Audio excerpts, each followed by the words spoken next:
Hello and welcome to Clearview News Desk. We're reaching you live from Nigeria's capital city, Abuja. First, the headlines.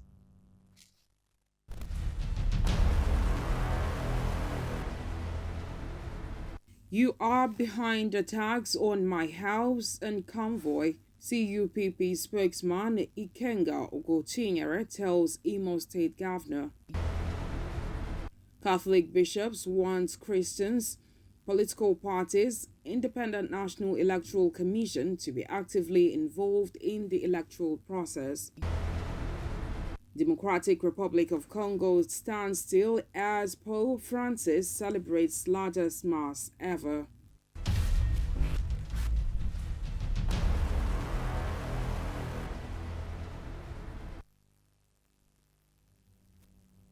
I am Nkiru Obuli with these and more. The spokesperson of the Coalition of United Political Parties, CUPP, Ikenga Imo Ugotinyere, has accused the Imo state government of being behind the attack on his convoy on the 23rd of December 2022 and the bombing of his house and killing of his family members and supporters on the 14th January 2023. Clearview's correspondent brings the details. It would be recalled that unidentified gunmen attacked the country home of the Coalition of United Political Parties spokesman Ikenga Imu Ugochinyere on the 14th of January 2023, killing family members and supporters, bombing his house and burning over 30 vehicles among other properties. Ikenga said from the information now available to him and the pieces of evidence left by his attackers, the attack was undoubtedly sponsored by the Imo state government. On January 14th, we came under heavy terrorist attack, led and coordinated by militias who, from all evidence, were state-sponsored and state-backed, with the sole aim of killing me to permanently silence me from making any other exposure on the rigging plans against the 2023 general election. We were shot at. We were bombed with high-grade explosive. Houses were leveled with bombs. Those still standing were shaken to their foundations, and vehicles numbering over 32 were all set ablaze with this explosive. Several motorcycles belonging to us and hardworking villagers were burnt, among other property valued in billions that was lost in the attack. They attacked in broad daylight, firing from all angles and leaving over 500 bullet holes on the houses in my country home. Innocent people were killed for no reason. Gentlemen, let me make it categorically clear. I was not attacked by members of IPOB. I was attacked by state-sponsored militia that has semblance with the same team that attacked my convoy on the 23rd of December 2022, which was led by the special advisor to Hope Uzodimma on special duties, Mr. China Sanwaneri, who was seated in a white Hilux van that was used for that attack. Ikenga further called for the arrest and prosecution of his attackers and appealed to the president to see the need for political resolution by unconditionally releasing Nnamdi Kanu to pave the way for genuine reconciliation and peace building and unity of the country. I will appeal to Mr. President again on the need for political solution and resolution of the Nnamdi Kanu issue, with his unconditional release to pave way for genuine reconciliation and peace building in addressing all issues. Ikenga also insists nobody can silence the opposition as he called on well-meaning Nigerians to go out en masse and vote in the 2023 general elections. Florence Joshua reporting for Clearview News Desk. As the 2023 elections draw closer, with less than 24 days to the presidential polls, Catholic bishops have called on Nigerians, particularly the Christians, political parties, the Independent National Electoral Commission, INEC, and other relevant stakeholders to be actively involved in the electoral process so as to ensure the delivery of free, fair, and credible results in the polls across the country. The position of the bishops was made known by the Secretary General of the Catholic Secretariat of Nigeria, Very Reverend Father Zachariah Sanjumi, at a media parley this Tuesday in Abuja. Clearview's Gloria Atta has the details. As political activities heat up for the much-anticipated 2023 polls, with political campaigns, rallies, debates and other political discussions and engagements across the country, Catholic bishops, through the Catholic Secretariat of Nigeria, are calling on Christians to fully participate in the electoral process while remaining hopeful for a better and prosperous Nigeria. Speaking at a media parley with journalists on Tuesday, the Secretary General of CSN, Very Reverend Father Zachariah Samjumi, said the 2023 general elections is an opportunity for Nigerians to enjoy a better life. He therefore stressed on the need for relevant stakeholders to work with Nigeria's electoral umpire in the delivery of credible elections for the country. We urge Nigerians to desist from selling their votes. Rather, they should vote in accordance with their conscience and good judgment, ensuring that only candidates that will improve their lives are voted into power. Youths should reject being used as thugs, assassins, and electoral violators. The political parties and candidates should understand that elections are not a do-or-die affair. And remember that no one is so good enough to lead another without his or her consent. The candidates should stick to their signed peace accord and call on their followers to shun violence and thuggery. Only a peaceful election can guarantee the peaceful Nigeria we desire to live in. Also of great importance to the electoral process is the judiciary's role. We call on judges, lawyers, the legal profession, and in particular, the leadership of the NBA to rise to be counted in the 2023 elections. The Chief Justice of Nigeria and the National Judicial Council should make an example of those judges who have abused or will abuse judicial powers in the course of this election cycle. The fate of the elections may depend on this. He also urged the Independent National Electoral Commission (INEC) to eliminate the obstacles of high transaction costs associated with collecting the PVCs, as well as ensure that beavers will work on election day in all the 176,846 polling units across the country. We are aware of credible allegations of manipulating electoral register in different parts of Nigeria.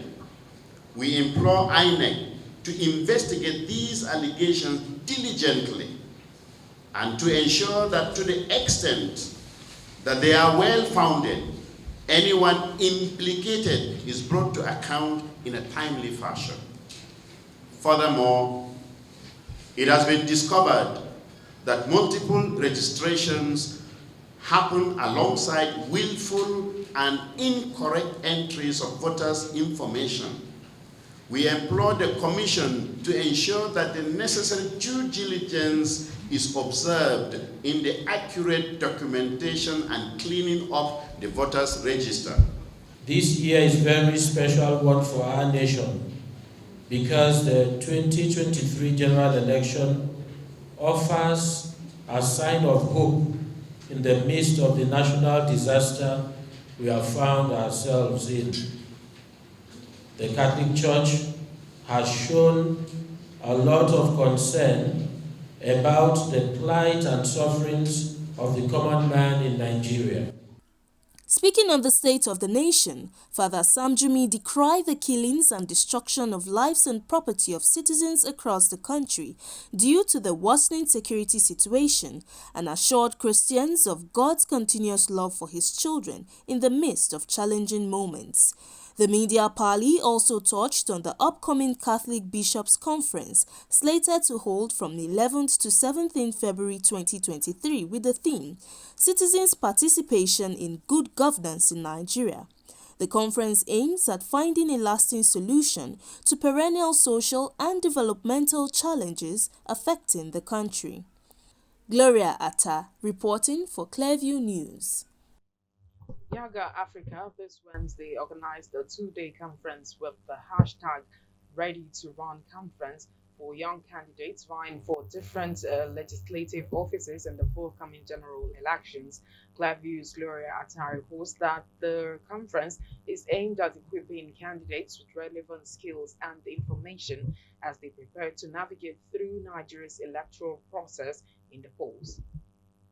With the countdown to the 2023 general elections, young political candidates contesting under various political parties for legislative seats at the federal, state and local government levels have converged on this hall for a two-day conference to brainstorm and map out ways of strengthening their participation in the polls.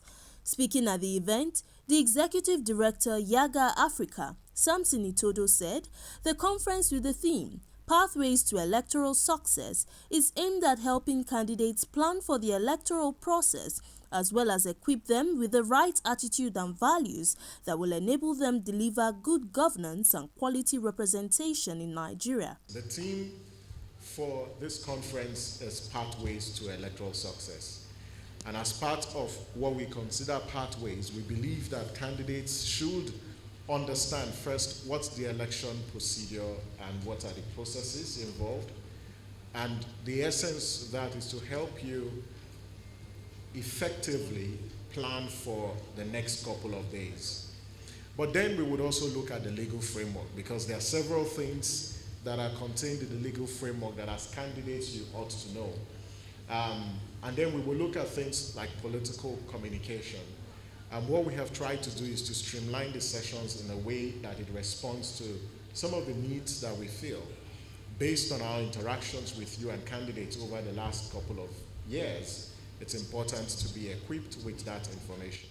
Also speaking at the event, the European ambassador to Nigeria, Samuela Isopi, stressed the need for young people in the political sphere and decision-making process of the country to reduce issues such as political apathy and violence common among young people. And we must continue to do our part, to work together in fulfilling the objective of a more inclusive democratic experience and of greater inclusion of the youth. Please be assured that the European Union will continue to walk the talk and partner with you and partner with all the stakeholders in the process. And this is why youth inclusion is a key component of our electoral support to Nigeria. As a leader, beware of how you use power. Number two, beware of how you use money. Number three, run away from illegal sex. So power, money, and sex. These are the three factors that have brought leaders down. And leaders that have taken time to know these things and manage them well have excelled. Whenever Young Africa gives me the privilege to hold the mic and talk to politicians, upcoming politicians and emerging leaders, I tell them the truth. You must be vigilant. In spite of all you will learn in this section, you must keep your eyes like fish in the water. Because once you sleep, just one vote is enough to throw you out. Ensure you do what you need to do. Highlight of the Day 1 conference includes public presentation of a book titled Beating the Odds, which showcases the stories of young Nigerians who have broken the glass ceilings of Nigeria's political landscape. Keynote speeches and plenary sessions aimed at exposing young candidates to requisite skills and knowledge needed for steering through Nigeria's political space. Gloria Atta reporting for Clearview News. And students will heave a sigh of relief as the presidential candidate of the All Progressives Congress APC, Senator Bola Tinubu, has promised to put an end to the various industrial actions by the various unions in Nigerian universities by granting the tertiary institutions autonomy if he wins. Tinubu stated this while addressing professionals in different fields at a town hall meeting in Benin City, as he also took his campaign to the Benin monarch Oba Ewaye II to seek his royal blessings ahead of the presidential election. Being the second time of the presidential candidate of the All Progressive Congress, Senator Bola Tinubu, visiting the Benin City, the Edo State capital, his sole purpose was to seek the royal blessings from the Oba of Benin, Oba Eware II, ahead of the general election. I need your blessing, your royal majesty. That blessing is important to me. That is why I'm here today. So I thank Your Excellency for your commitment to contribute to the success of this Royal Museum. Showering him with the royal blessing in Benin dialect, the APC presidential candidate and his high entourage proceeded for a town hall meeting with professionals of different walks of life, telling them of his plans to restore the nation's lost glory and also granting Nigerian universities their independence. Is to give autonomy to those universities. Ikenga and Dua is what you need, and that is me. I will solve that problem. So the logic of somebody doing estimated bill cannot happen under his government. He further urged the various groups to put their trust in him with their vote, as he won't let them down when he emerges as president of the country. If you're just joining us, you're watching the news on Clearview News Desk. When we come back, we'll bring you stories on women and children. Stay with us. The news continues now with stories from our area of specialization, women and children. After the main transmission of our news, we rebroadcast on our YouTube page, Clearview TV. Do you operate a women or children's NGO? Are you at the helm of affairs of a government establishment or a corporate organization involved in the affairs of women and children? Then you are our partners in progress. We have a mission to better the lot of our women and children. Join us to celebrate womanhood and work assiduously to better the lot of the Nigerian child.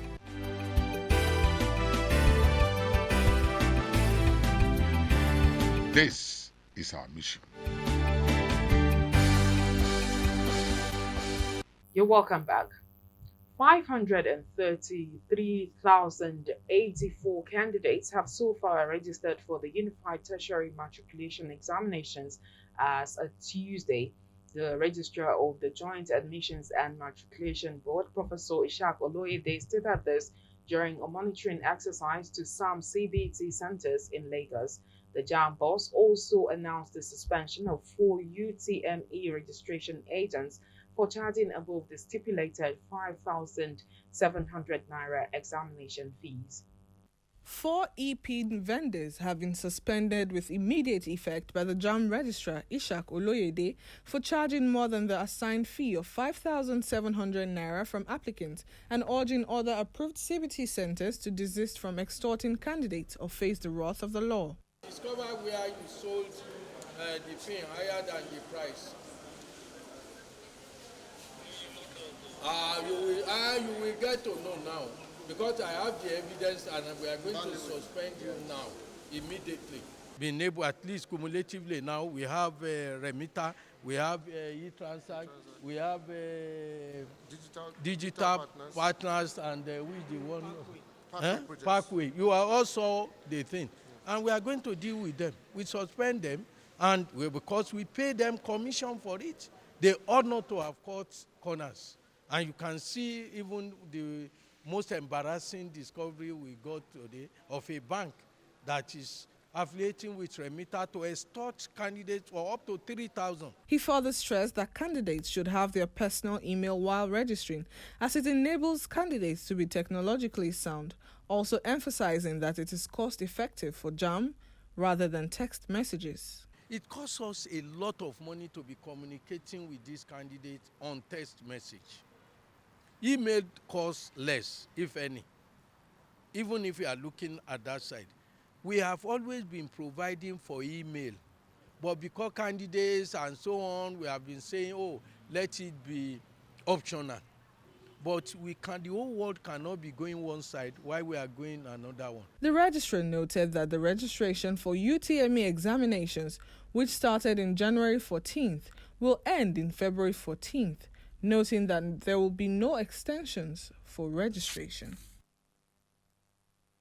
Benue State Governor Samuel Otam has tackled former governor of the Central Bank of Nigeria, Lamido Sanusi, over alleged attempt to blame the governor for a recent airstrike in Nasarawa that left several herdsmen dead.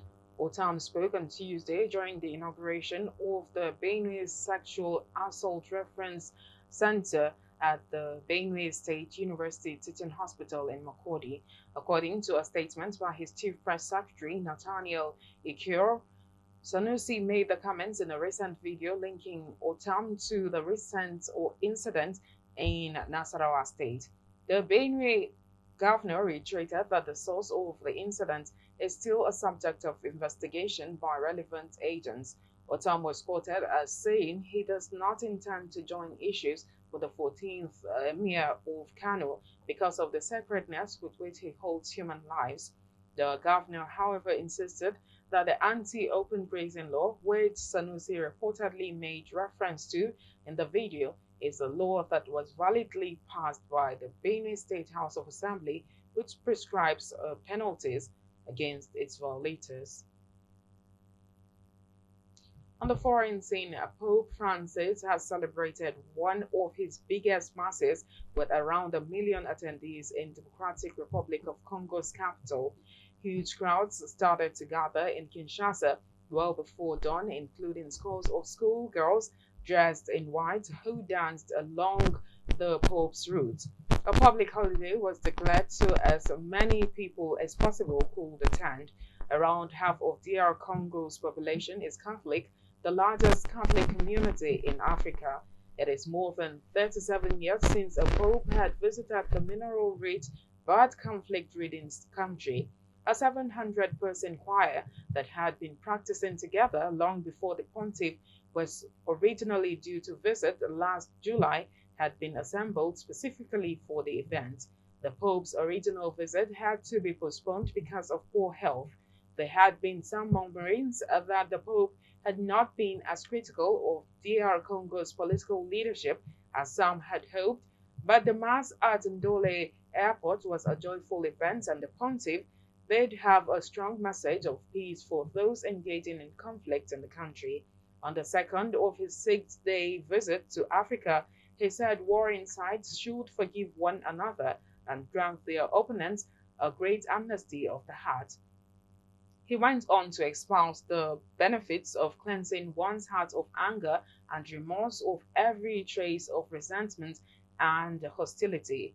Wednesday's Mass was stated to be one of Pope Francis's largest ever masses, second only to one held in the Philippines in 2015, according to Christian Lamb, the Roman correspondent of the Catholic magazine, The Tablet. U.S. Secretary of State Antony Blinken has criticized Israeli settlement activity in the occupied West Bank as an obstacle to peace. The comments came following talks with Palestinian leader Mahmoud Abbas in the West Bank city of Ramallah on Tuesday. It underlines U.S. opposition to a key platform of Israel's new government, which aims to strengthen settlements. Blinken's visit comes in the wake of spiraling tensions after a spate of deadly attacks and a military raid. 10 Palestinian militants and at least one civilian were killed in the West Bank city of Jenin on Thursday, in the deadliest incident of its kind in years, when Israeli forces mounted a raid against a cell which Israel said was planning to carry out an imminent attack.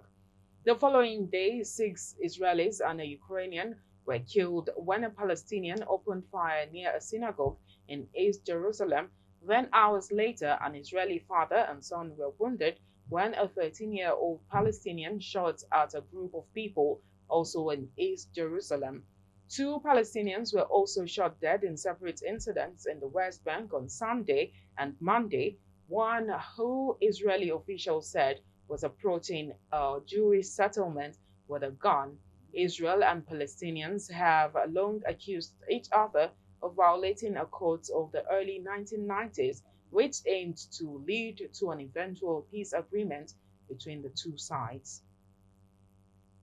And that's the news, but before we go, a recap of the top stories.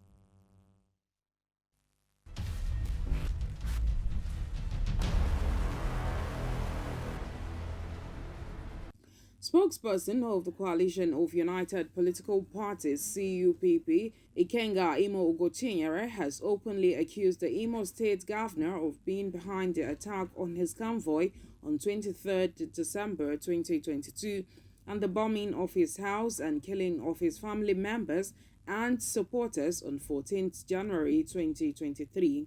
In a live telecast, Ugochinyere also called for the release of IPOB leader Nnamdi Kanu to pave way for genuine reconciliation and peace building and unity of the country.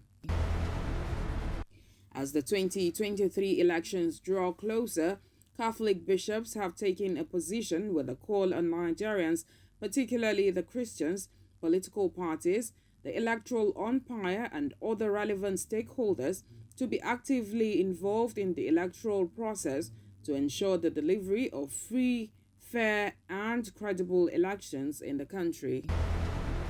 We also told you that Pope Francis has celebrated one of his biggest masses with around 1 million attendees in Democratic Republic of Congo's capital, Kinshasa.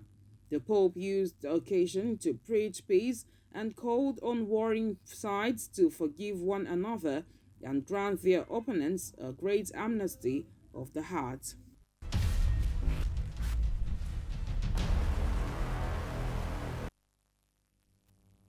Remember to like us on Facebook, Clearview Television.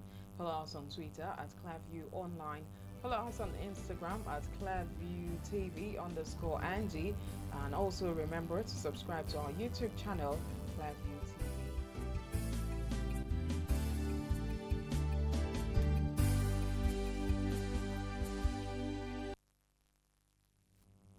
Thanks for watching. I am Hiro Obuli.